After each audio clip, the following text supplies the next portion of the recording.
아멘. 오늘 저희들이 주신 하나님의 말씀을 같이 찾겠습니다. 구약 성경이고요. 사무엘하 20장입니다. 사무엘하 20장 1절에서 마지막 26절까지 우리 한 절씩 교독하도록 하겠습니다. 사무엘하 20장 1절에서 마지막 26절까지 제가 먼저 읽겠습니다. 마침 거기에 불량배 하나가 있으니 그의 이름은 세바인데 베냐민 사람 비그리의 아들이었더라. 그가 나팔을 불며 이르되 우리는 다윗과 나눌 분깃이 없으며 이세 아들에게서 받을 유산이 우리에게 없도다. 이스라엘아 각각 장막으로 돌아가라 하매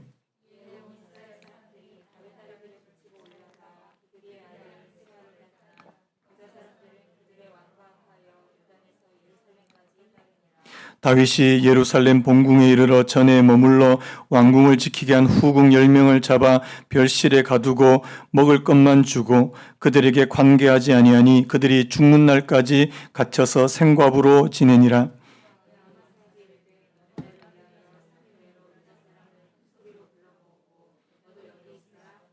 아마사가 유다 사람을 모으러 가더니 왕이 정한 기일에 지체된지라.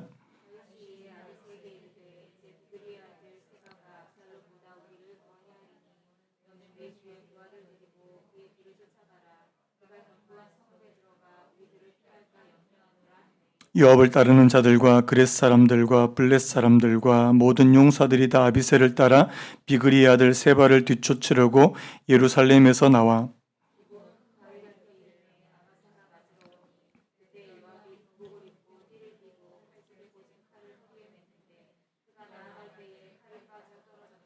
요압이 아마사에게 이르되 내 형은 평안하냐 하며 오른손으로 아마사의 수염을 잡고 그와 입을 맞추려 하는 체함에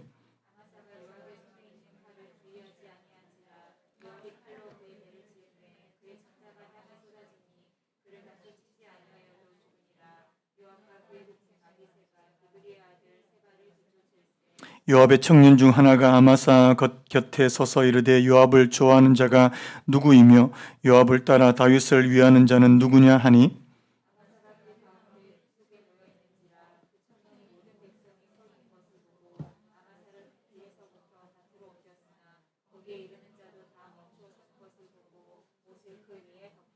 아마사를 큰 길에서 옮겨가며 사람들이 다 요압을 따라 비그리의 아들 세바를 뒤쫓아 가니라.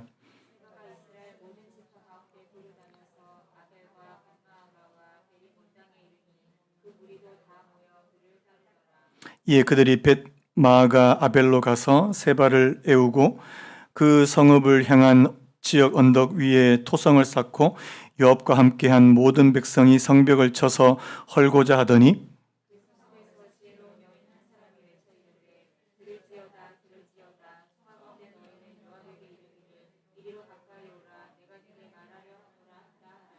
요압이 그 여인에게 가까이 가니 여인이 이르되 당신이 요압이니까 하니 대답하되 그러하다 하니라.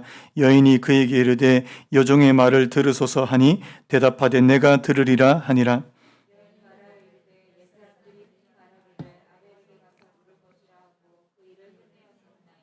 나는 이스라엘에 화평하고 충성된 자 중 하나이거늘 당신이 이스라엘 가운데 어머니 같은 성을 멸하고자 하시는도다. 어찌하여 당신이 여호와의 기업을 삼키고자 하시나이까 하니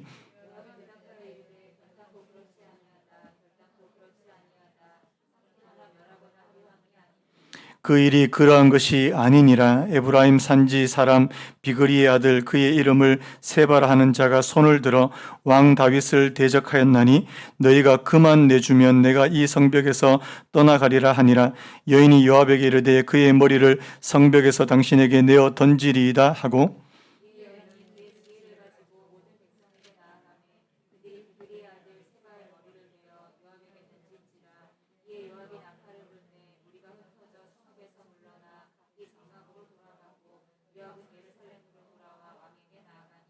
요압은 이스라엘 온 군대의 지휘관이 되고 여호야다의 아들 분하야는 그렛 사람과 블렛 사람의 지휘관이 되고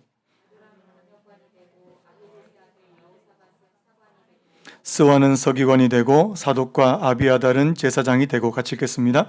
야엘 사람 이라는 다윗의 대신이 되니라. 아멘. 오늘 말씀의 제목을 한번 따라해 보시겠습니까? 고난은 아직 끝나지 않았다. 한 번 더요. 고난은 아직 끝나지 않았다. 자, 우리 앞뒤 옆으로 한번 인사하시죠. 잘하셨습니다. 환영합니다. 사랑합니다. 우리 이렇게 한번 인사할까요? 기도하기 좋은 밤입니다.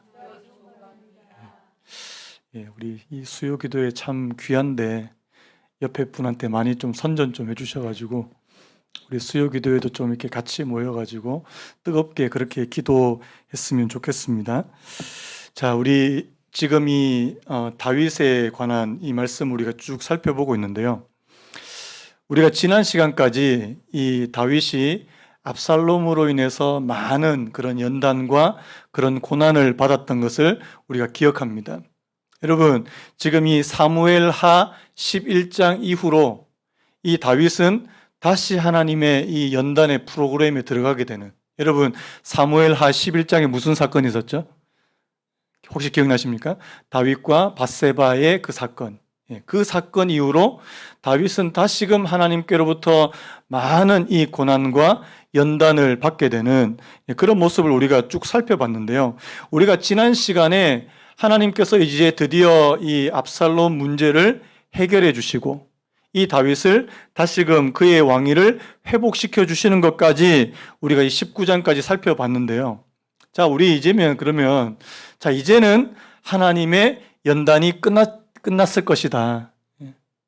끝났으면 얼마나 좋겠습니까? 하나님이 이 정도로 이제 다윗에게 이런 어려움을 주시고 또 마음에 또 때로는 슬픔도 주시고 앞에서 보면 이제 자기 아들을 위해서 슬퍼하며 애통하는 그런 모습을 보이는데요. 자, 이 정도 하면 우리가 이제 좀 다 됐지 않았을까? 그렇지 않더라는 거죠. 예전에 이런 영화의 대사가 있었습니다. 고마해라, 마이무 다이가. 혹시 아십니까? 고마해, 많이 먹었는데 여기서 또 끝이 아닌 거예요.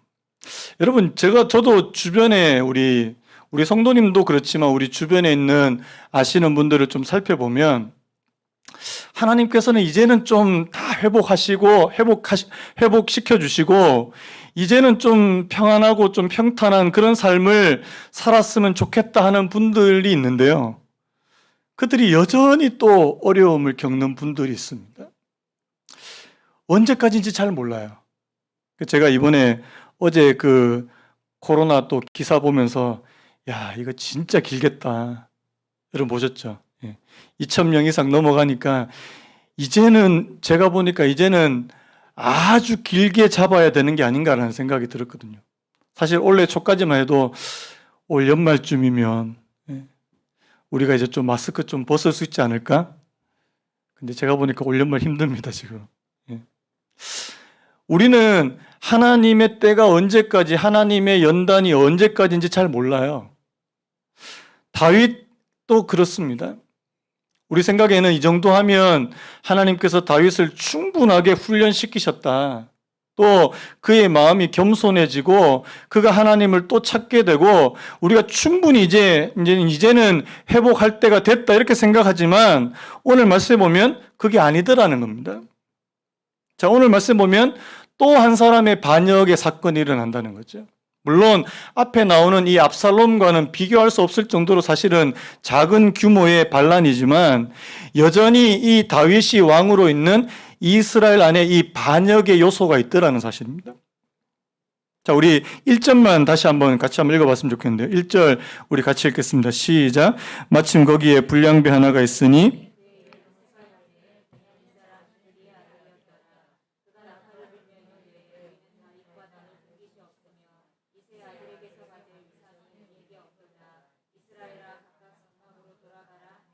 자, 그 바로 앞에 19장 41절에 이제 무슨 일이 일어났는지 제가 한번 읽어 드리겠습니다. 41절에 보면요.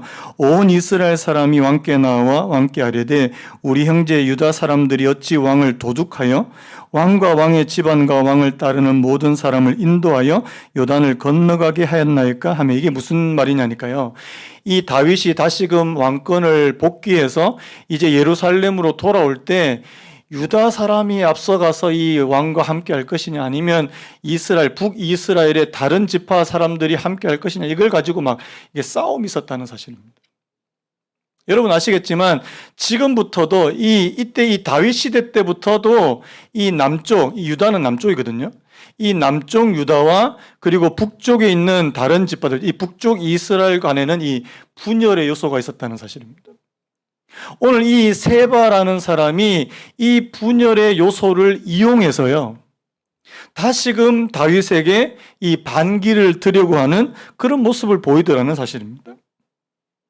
그래서 뭐라고 말하냐니까 우리는 다윗과 나눌 분깃이 없으며 이 세 아들에게서 받을 유산이 없다. 뭐 이렇게 이야기하는 거예요. 이 다윗은 유다 지파 소속의 왕이니까 유다 지파한테만 특혜를 줄 것이다. 그러면 너희 북쪽 이스라엘 사람도 이제 너희는 다윗에게 별로 이제 혜택을 받지 못할 것이다. 뭐 이렇게 이야기하니까요. 실제로 어떤 일이 벌어졌습니까? 2절에 보니까 이에 온 이스라엘 사람들이 다윗 따르기를 그치고 올라가 비그리 아들 세바를 따르나. 여러분 지금 압살롬 반역이 일어난 지 얼마 됐습니까? 얼마 되지 않았어요. 압살롬의 반역이 진압된 지 얼마 되지 않았는데 또 이런 일들이 벌어지더라는 사실입니다. 여러분, 이 모든 일의 근원적인 그 원인이 어디에 있을까요? 여러분, 우리 앞에서 살펴봤는데요.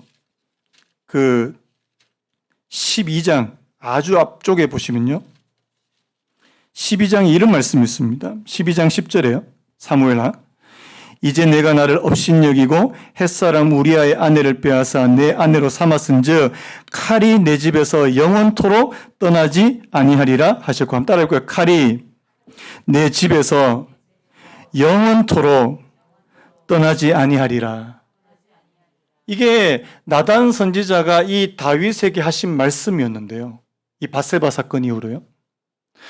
너무나도 마음 아프고 가슴 아프게도 이 다윗의 집에 그리고 다윗의 가문에 또 좀 더 넓게 보면 이 다윗이 다스리는 이스라엘에 칼이 떠나지 않는 계속해서 살인과 폭력이 난무하고 이 전쟁이 끊이지 않는 그런 일들이 벌어지더라는 사실입니다. 여러분 이건 뭐 때문에 그래요? 죄 때문에 그렇습니다. 제가 이 사무엘하 이 설교를 하면서 여러 번 말씀드렸습니다. 죄는 무서운 겁니다. 죄는 정말 무서운 거예요. 예수 그리스도께서 피를 흘리셔서 그 죄에 대한 모든 효력을 그렇게 없애주시고 사해 주셨지만 그럼에도 불구하고 죄는 여전히 무서운 거예요. 죄 짓지 않는 은혜가 있기를 간절히 바랍니다. 그래서 여러분들이 죄를 무서워해야 된다, 두려워해야 된다는 사실입니다. 이 다윗의 범죄가요, 얼마나 많은 이런 좋지 않은 영향을 끼치는지 모른다는 사실입니다. 그래서요, 오늘 이 집에 계속해서 이제 이런 반역의 사건이 죄로 말미암아 칼이 그 집을 떠나지 않고 죄로 말미암아 그 다윗의 집에 계속해서 분열이 있고요. 또 반역이 있는 그런 모습을 오늘 성경에서 볼 수 있다는 사실입니다. 자, 오늘 말씀에 보면 이제 이 두 가지 큰 이제 이 사건이 있는데요. 사실 이 세바의 반역 사건 그 사이에 또 하나의 또 스토리가 끼어 있습니다. 무슨 사건이에요? 요압이 아마사를 죽이는 또 사건이에요. 이 세바의 반역 사건 이 안에 이 요압의 또 이 폭력적인 사건이 또 들어가 있다는 사실입니다. 그래서 제가 오늘 이 말씀의 제목을 고난은 아직 끝나지 않았다고 그렇게 정한 겁니다. 이건 다 다윗 때문에 이게 다윗으로 인해서 생긴 일들이라는 사실이에요. 우리가 말씀을 좀 더 자세하게 좀 살펴봤으면 좋겠는데요. 자, 그래서 오늘 보니까 온 이스라엘 사람들이 다윗 따르기를 그치고 올라가 비그리의 아들 세바를 따르나 유다 사람들은 그들의 왕과 합하여 요단에서 예루살렘까지 따르니라. 자, 이 세바라는 사람의 반역이 일어났는데 오늘 말씀을 보면 생각보다 쉽게 이 세바의 반역은 진압이 됩니다. 자, 그 2절까지 말씀이 딱 나오고 그 다음에 이제 14절부터 쭉 나오는데요. 자, 14절에 보니까 이 세바의 반역을 진압하는데 결정적인 역할을 하는 사람이 있습니다. 그 사람 누구예요? 지혜로운 한 여인이다 이렇게 되어 있습니다. 자, 우리 16절 말씀 우리 같이 한번 읽어볼까요? 16절 시작. 그 성읍에서 지혜로운 여인 한 사람이 외쳐 이르되 들을지어다 청하건대 너희는 요압에게 이르기를 이리로 가까이 오라 내가 네게 말하려 하노라 한다. 자, 그 성에 여기가 이 성이 어디냐니까 아벨이라는 성입니다. 혹은 벳마가 아벨이 같은 이름이거든요. 이게 이제 납달리 지파에 속속된 한 성인데 이 성에는 예전부터 지혜로운 사람들이 많았다고 그렇게 알려져 있는 성입니다. 이 성에 한 여인으로 인해서 굉장히 쉽게 이 세바의 반역이 진압이 됩니다. 왜냐하니까 그 사람들은 전혀 이 세바를 따르지 않았기 때문에요. 그들은 다윗을 따르고 그들은 이 반역의 무리에 함께하지 않고 그냥 세바 한 사람만 그냥 죽여가지고요. 나중에 보면 이 요압에게 세바의 머리를 그냥 갖다 주는. 어떻게 보면 세바의 반역은 굉장히 쉽게 진압된다는 사실입니다. 그런데요, 저는 오늘 이 본문에서 이 중간에 이 끼어 있는 이 사건이 더 중대하다는 생각이 드는 겁니다. 자, 오늘 보시면요. 자, 4절부터 보시면 왕이 아마사에게 이르되 너는 나를 위하여 3일 내로 유다 사람을 큰 소리로 불러 모으고 너도 여기 있으라 하니라. 자, 여기에 누가 또 등장하냐 하니까 아마사라고 하는 인물이 등장합니다. 여러분, 사무엘하에 이 등장 인물들이 굉장히 많아요. 자, 여러분, 자, 오늘 여기서 또 기억해야 될 인물은 요압이라고 하는 인물이고요. 자, 아마사라고 하는 또 인물입니다. 아까 나왔던 이 세바는 또 별개 인물이고요. 자, 아마사가 누구냐는 거예요. 잘 모르시겠죠? 제가 설명을 해드리면 아마사는 자, 압살롬이 반역을 일으켰을 때 압살롬 진영에서 군대의 지휘관을 했던 사람입니다. 이해가 되시죠? 자, 그 예전에 압살롬이 반역했을 때 압살롬 진영, 그 다음에 다윗 진영. 자, 다윗 진영에는 누가 대장이에요? 자, 기억하십시오. 요압. 다윗 쪽에는 이 군대 장관 하면 무조건 요압이에요. 그런데, 자, 그러면 압살롬 쪽에는 누구라고요? 아마사. 아시겠죠? 그런데, 자, 누가 죽었습니까? 압살롬이 죽었어요. 그러면 이 아마사는 어떻게 되는 거예요? 다윗이 이 아마사를 다시금 자신의 진영으로 데리고 와서 그 사람을 군대의 지휘관으로 세워줍니다. 이해되십니까? 쉽게 말하면 적진에 있는 장수를 자기 편의 장수로 세우는 겁니다. 자, 여기까지는 좋았어요. 그런데 이거를 굉장히 탐탁지 않게 생각하는 사람이 한 사람 있습니다. 누굴까요? 요압이죠. 왜? 자기가 대장인데, 내가 대장인데. 그래서 우리가 그 앞에, 바로 앞에 보시면 19장에 보면 다윗이 우리 한번 읽어볼까요? 자, 우리 19장 13절 우리 같이 한번 읽어봤으면 좋겠습니다. 19장 13절이요.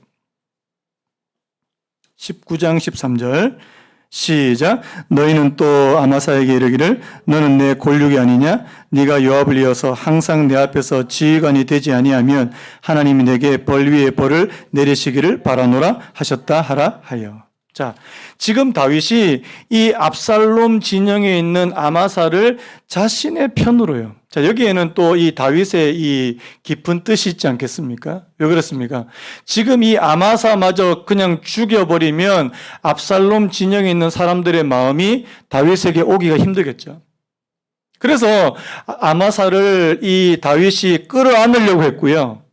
그래서 그를 군대의 지휘관으로 세우려고 했다는 사실입니다. 왜요? 그 반역의 무리까지 다 아우르면서 하나의 한 나라로 다시금 통합해야 되는 일이 오늘 이 다윗에게 있었기 때문이라는 사실입니다. 그런데 문제는 뭐냐니까 이 요압이라고 하는 사람이에요. 우리가 앞에서 요압에 대해서 여러 번 말씀은 요압은 포악한 사람이고요. 요압은 이 자신의 목적을 위해서 수단과 방법을 가리지 않는 사람입니다. 그리고 오늘 말씀을 보면서 또 한 가지 알 수 있는 것은 자기가 대장이 안 되면, 자기가 대장이 아니면 이게 직성이 풀리지 않는 사람이에요. 이 아마사라고 하는 사람을 갑자기 다윗이 이 대장으로 딱 세워보니까, 군대 장관으로 세워보니까 이 요압의 마음이 막 이렇게 부글부글한 겁니다.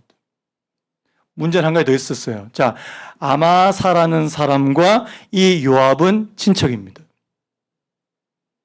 자, 여기 밑에 보시면요. 9절 말씀 우리 같이 한번 읽어볼까요? 9절 시작. 요압이 아마사에게 이르되 내 형은 평안하냐 하며 오른손으로 아마사의 수염을 잡고 그와 입을 맞추려 한치하매. 자, 요압은 수루야의 아들이라고 되어 있고요. 자, 이 아마사의 어머니와 요압의 어머니가 자매간입니다. 자, 그러면 이 아마사와 요압은 무슨 관계예요? 갑자기 촌수를 모르겠는데 이종사촌이죠. 사촌간이 굉장히 가깝습니다. 자기 어머니끼리 같은 자매라면 이 요압과 아마사는 사실 친척. 그리고요, 다윗도 여기에 다 친척이에요. 이 촌수로 하면 이게 나이 차이는 별로 안 날 것 같은데 촌수로 치면 다윗은 삼촌뻘입니다. 다 친척이에요. 그런데 오늘 이 요압은 아마사에 대한 시기와 질투가 있습니다. 그리고 이 아마사를 제거해야지만 자신이 그 유다 전체, 이스라엘 전체의 군대 장관이 될 거라고 생각합니다. 자, 오늘 한번 보십시오. 자, 우리 8절을 먼저 한번 같이 한번 읽어봤으면 좋겠습니다. 8절 우리가 읽습니다. 시작. 기브온 큰 바위 곁에 이름에 아마사가 맞으러 오니 그때 요압이 군복을 입고 띠를 띠고 칼집에 꽂은 칼을 허리에 맸는데 그가 나아갈 때에 칼이 빠져 떨어졌다. 참 희한하게, 자, 자기 형을 지금 맞이하러 요압이 가는데 우연하게 칼이 빠져 떨어졌습니다. 그러면서 이 아마사의 수염을 잡고 오른손으로 수염을 잡고 입을 맞추면서 인사를 하려고 합니다. 자, 수염을 잡고 인사하는 것은 그 당시 풍습이에요. 자, 그러면 지금 오른손으로 수염을 잡았다면 자, 칼은 지금 어느 손에 있다는 말입니까? 왼손에 있다. 요압은 왼손잡이가 아니에요. 아마사는 이 칼을 들고 있는 것에 대해서 전혀 경계하지 않았다는 뜻입니다. 왜요? 그냥 우연하게 땅에 칼이 떨어진 것 같아서 죽는 척 하면서 인사를 하고 있습니다. 이게 저는 보니까 이게 요압의 계략이에요. 죽여버립니다. 아주 잔인하게 죽여버립니다. 저는 이 말씀을 보면서 무슨 생각이 첫 번째 드냐니까 여러분, 어느 단체나 어느 조직에서나 이 대장 하려고 하는 분도 있습니다. 이분을 대장 안 시켜주면 난리가 납니다. 우리 교회는 아직까지 그런 분이 잘 안 보이는데요. 안 계셨으면 좋겠습니다. 그런데요, 이런 분들을 제대로 이게 대장 자리에 안 시켜주면 그때부터 이제 교회에 막 문제를 일으킵니다. 요압이 그런 사람이었어요. 다른 사람을 인정해 주기 싫어하는 사람이에요. 다른 사람을 세워주는 것을 극도로 싫어하는 사람이 바로 요압이었다는 사실입니다. 여러분, 우리 사랑하는 성도님들은 다른 분들을 세워주실 수 있는 은혜가 있기를 예수님의 이름으로 축복합니다. 빌립보서에 이런 말씀이 있습니다. 남을 나보다 낮게 여기고, 한번 따라해볼까요? 남을 나보다 낮게 여기고. 자, 낮게 여기는 것은 높게 여기는 겁니까? 낮게 여기는 겁니까? 다른 사람을 낮게 여기는 게 아니고 다른 사람을 낮게 여기는 겁니다. 여러분 주변에, 자, 우리 교회 얘기해보죠. 우리 교회 안에 어떤 집사님과 어떤 성도님을 바라보면 그분의 장점이 먼저 보이십니까? 단점이 먼저 보이십니까? 장점이 먼저 보인다면 그분을 낮게 여기는 겁니다. 단점이 먼저 보이면, 저 사람, 예배 시간에 항상 늦고 말이야. 또 예배 시간에 딴짓하고 말이야. 그런 것만 자꾸 보이면요. 그래서 여러분, 오늘 저와 여러분들이 다른 사람을 인정할 줄 알고 다른 사람에 대해서 여전히 나보다 더 장점을 발견하기를 원하고, 여러분, 그런 공동체는 하나님께서 기뻐하시는 공동체가 될 줄로 믿습니다. 그런데요, 서로 자꾸만 단점 들춰내고 깎아내리기 바쁘고, 오늘 이 요압과 같이 이렇게 무시무시한 사람이 있으면 그 공동체는 정말 하나 되기가 힘들다는 사실입니다. 근데 안타깝게는요, 이 다윗의 가장 최측근에 있는 이 요압이 다윗이 죽을 때까지 옆에 있습니다. 죽을 때까지 있어요. 하나님은 이 다윗의 옆에 요압을 끝까지 붙여두십니다.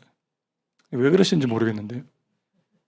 아마 다윗을 연단시키기 위한 또 한 사람의 이 도구가 아닐까라는 생각이 드는데요. 여러분, 요압은요, 끝까지 안 바뀌어요. 그의 성품이요. 나중에 솔로몬 때 이 요압은 자신이 행한 일에 대한 정당한 대가를 받습니다.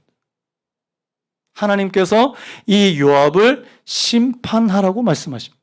여러분, 이 요압 때문에 아무런 죄가 없는 사람들이 여러 죽었어요. 아브넬과 같은 군대 장관, 물론 압살롬은 죄가 있었지만요. 앞에서 아브넬과 같은 그런 군대 장관도 죽었고, 압살롬과 같은 그런 사람도 죽었고, 오늘 여기 나오는 아마사 같은 사람도 그냥 사정없이 죽여버린다는 사실입니다. 그래서 여러분, 오늘 저와 여러분들이 정말 다른 사람을 인정해 줄 수 있는 은혜가 있기를 예수님의 이름으로 축복합니다. 자, 여러분, 만약에 여러분보다 조금 더 열심인 분이 오셨어요. 교회 일도 잘하고, 다른 성도님들한테 막 칭찬을 받고, 인정도 받고, 또 거기에 한술 더 떠서 담임 목사한테도 막 인정을 받고, 자, 기분이 어떠세요? 목사님은 저 사람만 좋아. 그럼 여러분, 그게 도전 받으시면 되는 거예요. 나도 열심히 하자. 나도 하나님의 나라를 위해서 내가 뭔가 다른 사람한테 칭찬받기 위해서 하는 건 아니잖아요. 근데 마치 이게 무슨 칭찬과 인정을 내가 받아야지만 뭔가 되는 것처럼, 이건 아닙니다. 여러분, 하나님의 나라는 훨씬 더 크지 않습니까? 오늘 이 요압과 같은 사람 때문에 이 이스라엘에 아주 계속해서 이 피바람이 부는 그런 모습이에요. 이게 얼마나 끔찍했냐니까요. 12절에 이런 말씀이 있습니다. 아마사가 길 가운데 피 속에 놓여 있는지라.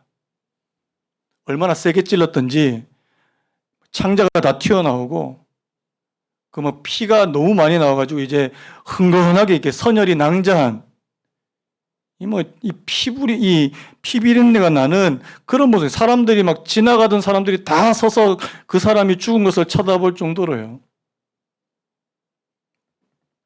여러분, 이게 물론 1차적으로 요압의 책임이지만 그 당시 왕이었던 다윗의 전체 아래에서 이런 일들이 벌어지는 거 아닙니까? 칼이 너희의 집을 떠나지 않을 것이다. 여러분, 이런 일들이 계속해서 다윗에게 벌어진다는 사실입니다. 여러분, 나중에 그 사무엘하 24장에 보면요, 다윗이 또 하나님 앞에 또 잘못한 일이 있어서 어떤 일이 벌어집니까? 인구조사를 또 해버립니다.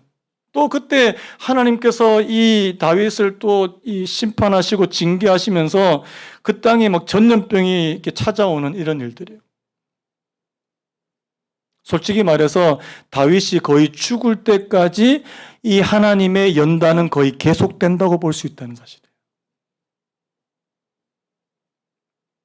여러분, 하나님께서 이 다윗을 너무너무 사랑하셨지만, 여러분, 하나님께서 이렇게 그의 연단이 그가 죽을 때까지 계속해서 찾아오는 것은요, 첫 번째, 다윗의 범죄 때문이고요.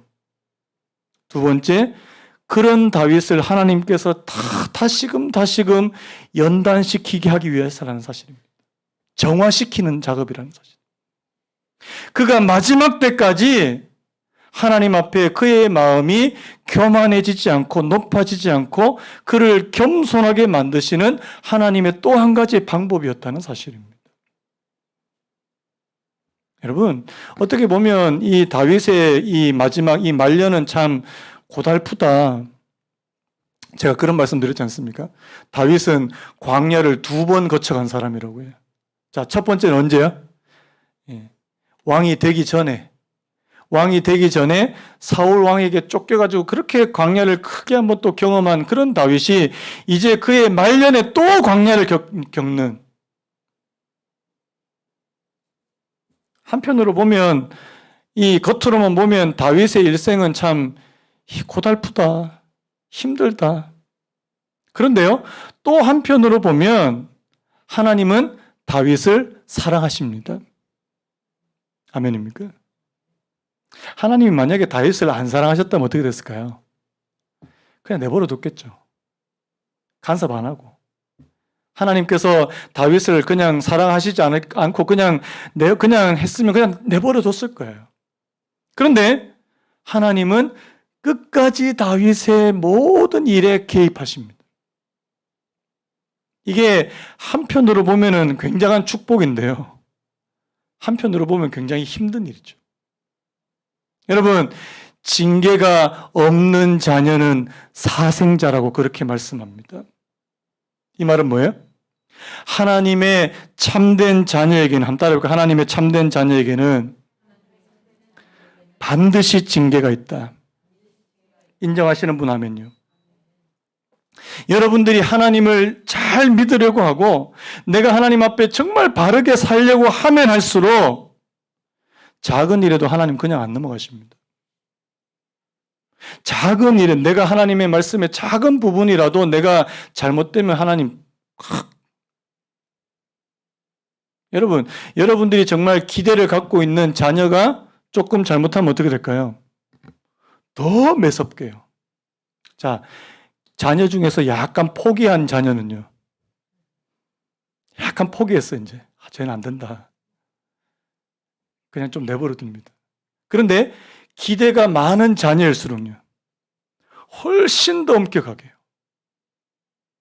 잘못하면 가차없이. 저는 다윗을 보면서 다윗의 삶에 왜 이렇게 징계가 많을까? 여러분, 하나님은 다윗에게 여전히 기대가 있으셨다는 사실이에요. 하나님은 여전히 다윗에게 여러분, 다윗처럼 하나님의 마음에 합한 사람이 없다고 그랬잖아요. 그런 다윗이 조금만 잘못된 길, 조금만 다른 길로 가면 하나님이 여전히 채찍을 가하신, 당장 채찍을 가하시는. 여러분, 그래서 여러분들의 삶에 내가 조금 잘못했는데 하나님이 어떤 징계처럼 보이는 것이 온다면 여러분 어떤 생각을 하면 될까요? 하나님이 나를 기대하고 계시는구나. 자, 믿으시는 분만 하면요. 근데 보통 어떻게 생각합니까? 하나님은 나만 미워하시는구나. 하나님은 나만 싫어하셔. 왜 나는 조금 잘못했는데 이렇게 옆에 있는 김 집사는 많이 잘못했는데 가만히 두시면서. 아닙니다. 하나님은 여전히 우리에 대해서 기대하고 계시기 때문에 그만큼 더 징계가 많고 연단이 많다는 사실입니다. 그래서 여러분, 오늘 이 말씀을 보면서 여러분, 다윗은 어떤 마음이 들까요? 근데 여러분, 오늘 저는 좀 다윗을 보면서 약간 실망스러운 부분이 좀 있는데요. 자, 우리 3절 말씀 잠깐 한번 볼게요. 3절 제가 읽을게요. 다윗이 예루살렘 본궁에 이르러 전에 머물러 왕궁을 지키게 한 후궁 10명을 잡아 별실에 가두고 먹을 것만 주고 그들에게 관계하지 아니하니 그들이 죽는 날까지 갇혀서 생과부로 지내니라. 자, 여기 이 10명의 후궁은 어떤 사람입니까? 다윗이 예루살렘을 빠져나갈 때 왕궁에 남겨뒀던 10명의 후궁이에요. 자, 근데 이 10명을 누가 범합니까? 압살롬이 범해버려요. 다시 다윗이 그들에게 찾아왔을 때 이 10명을 그냥 격리시켜버립니다. 자, 책임을 누구한테 돌리는 거예요? 이 10명의 후궁한테 돌리는 거예요. 사실 솔직하게 누구 책임이에요? 자기 책임이잖아요. 다윗 자기 책임이에요. 그런데 오늘 저는 이 말씀을 보면서 다윗 좀 실망스럽다. 왜?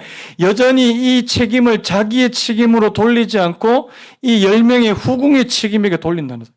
평생 동안 그냥 먹을 것만 주고 관계하지 않고 죽는 날까지 생과부로 지냈다. 너무나도 불행한 일이죠. 자, 또 한 가지 있습니다. 자, 이 아마사를 보내가지고, 자, 5절에 보니까 아마사가 유다 사람을 모으러 가더니 왕이 정한 기일에 지체된지라. 자, 지금 다윗이 아마사를 이 미션을 줘가지고요. 자, 유다 사람들을 빨리 모아라. 세바의 반역을 진압하러 가야 된다. 그렇게 해서 모으라 그랬는데 이 아마사가 잘 못합니다, 일을. 그러니까 또 아비새를 보내가지고요. 왜 그랬습니까? 지금 다윗의 마음이 조급하다는 거예요.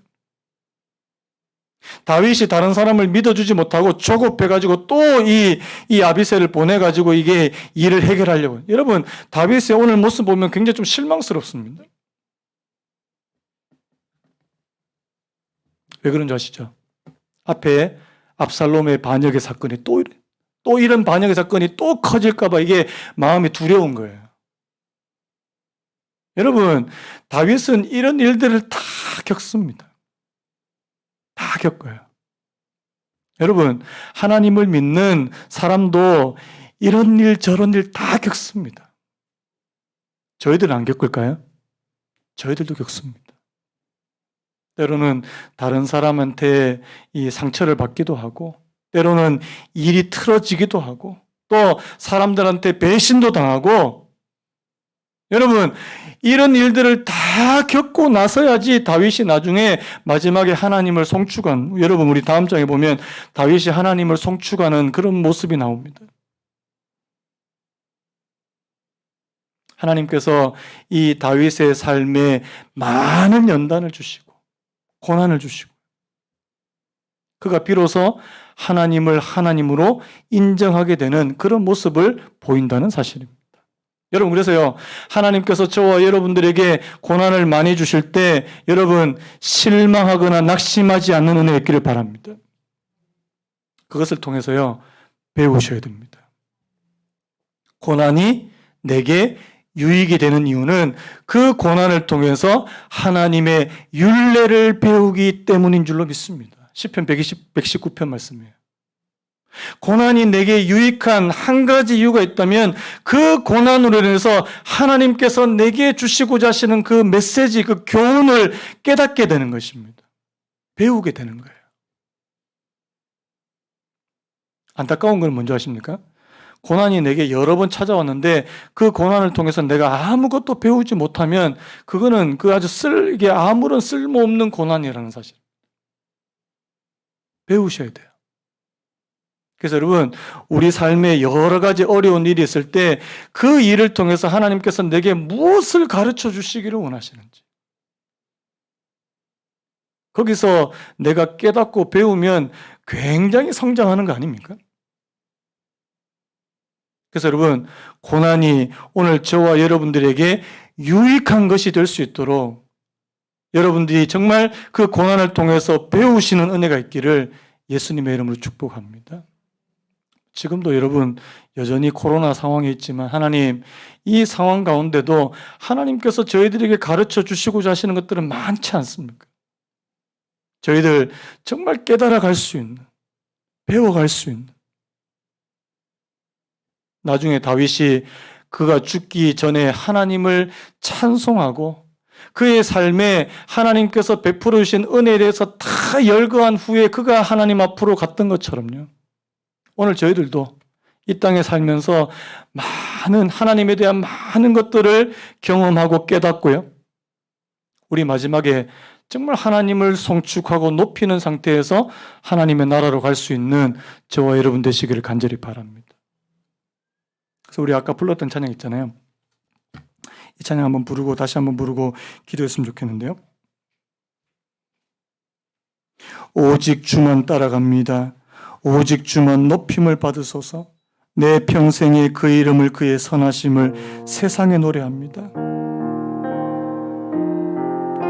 여러분, 오늘 이 다윗을 좀 생각하시면서요. 자, 고난이 여전히 있는 그런 다윗이지만 하나님, 그럼에도 불구하고 예수님을 따라가는 그런 모습을 좀 상상하시면서 오늘 이 찬양 부르고 잠시 기도했으면 좋겠습니다.